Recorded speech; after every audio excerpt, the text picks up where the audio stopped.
In my last camper video, I did a lot of work on the outside with paint and adding some diamond plate.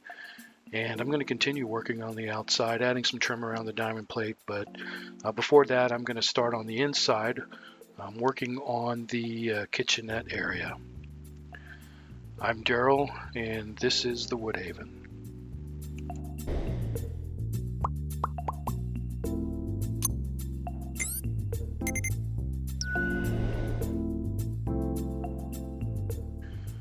Previously, I had each of the sections of the countertop just kind of laying in place like a dry fit.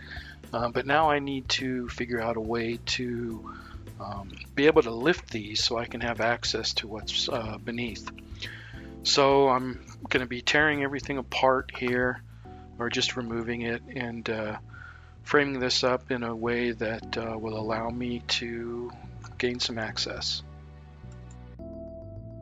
So what I came up with was installing a board along the back side of the counter, something that I can permanently attach these piano hinges to. And I had to install the hinges to this board before placing it up against the front wall, because there wasn't enough room due to the angle of that front wall. Okay, with the sink removed, I was able to get that section of the countertop installed. The other two sections are just dry fit for now. And as you can see here, this sink section of the counter lifts up smoothly using the piano hinges. It doesn't scrape against the sidewall, so I think this solution is going to work out fine. All three sections of the counter are now installed, and I've got the burners back in place. These piano hinges on all three of the sections work nice and smooth. So I've got the sink reinstalled, and I picked up this 3-gallon jug from the supermarket, and it's the perfect size to fit under the sink drain. And I'm going to use this as my gray water collection system, and it should be fine. It holds 3 gallons, and my water tank only holds 10 gallons, so I should be able to get, a third of the tank through there. Being able to lift the sink section of the counter is going to make replacing the gray water jug pretty easy. The jug opening is a perfect fit. There's just enough room to get the drain in and out of the mouth of the jug, so couldn't have asked for a better fit.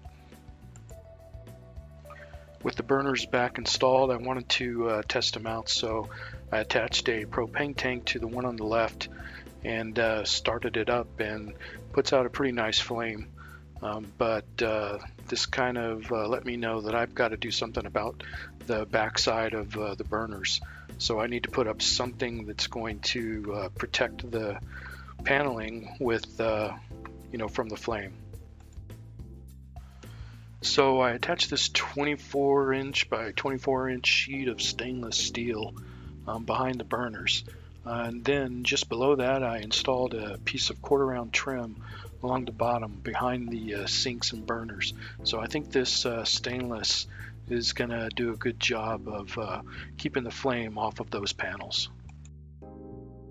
So here's a shot of the entire kitchenette area. Everything is now permanently installed. I have running water on demand, propane burners with a flame shield, and a gray water collection system.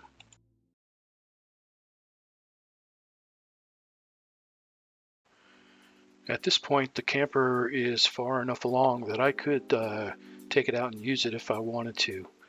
There's really only cosmetic things left on the inside. Speaking of cosmetic things, I found a couple of 2x4 cutoffs in the scrap bin. So I cut them to length and painted them black, and I'm going to use these to wrap the heat shield, just make it look a little bit better. Okay, I've got the right side nice and trimmed up, and I think it looks pretty good. I just removed the screws on that side that I was using to hold the flame shield on, and reused them to secure the trim. And here's what it looks like with both sides installed. I like it. Alright, moving back outside. I'm not crazy about how that butyl tape looks along the top of the diamond plate. I did the best I could. You've got the texture of the diamond plate, just makes it pretty tough to get a nice clean look across there. So I'm going to work on trimming that out, see if I can't make that look a little nicer.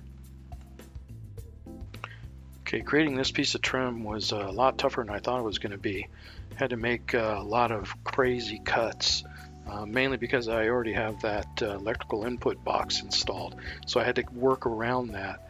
So I had to cut out for the electric box, and then I had to remove some there on that section that holds the two sides together, just so that I could get around the hinge for the electrical box. And flipping over to the other side, I also had to remove half of the back side as well, just to account for the thickness of the diamond plate. And I didn't get all this done in first shot. I had to make a lot of minor adjustment cuts just to get it right, but I think I got it to the point where I can install it. But before installing it, I wanted to go ahead and prime it and paint it black. And I ended up giving it a couple of coats of black, and then I added some silicone along the ridge of the cutout, just so that would make a nice sealed seam. Alright, so this is what it looks like installed. After making all those cuts, I was able to get a pretty good fit. And I think it cleans up that line pretty nice, and it also offers some protection for the butyl tape. So next, I need to add some more trim to go down the center of the diamond plate to cover up that seam. I grabbed an old scrap piece of cedar fence slat, sanded it down, rounded over the edges, and cut it to length. Put the right angle on it and got it installed. I think that puts the finishing touch on the front of the camper. So I picked up a couple of things to help stock the pantry. I picked up some Rada cutlery, some utensils, and some storage containers. And I also picked up some fitted sheets and a fitted mattress pad. If you remember from a previous video, my mattress was just a little bit too wide, and it was rubbing up against the storage lids when I raised them up. So I cut that back, and I was able to put the fitted mattress pad and sheet on, and it's a pretty good fit. The sheet is made to fit a 72-inch by 36-inch by 6-inch thick mattress. And what I have is 68.5 inch by 38 inch by 5 inches thick. So by being a little bit shorter, it actually ended up fitting almost perfect.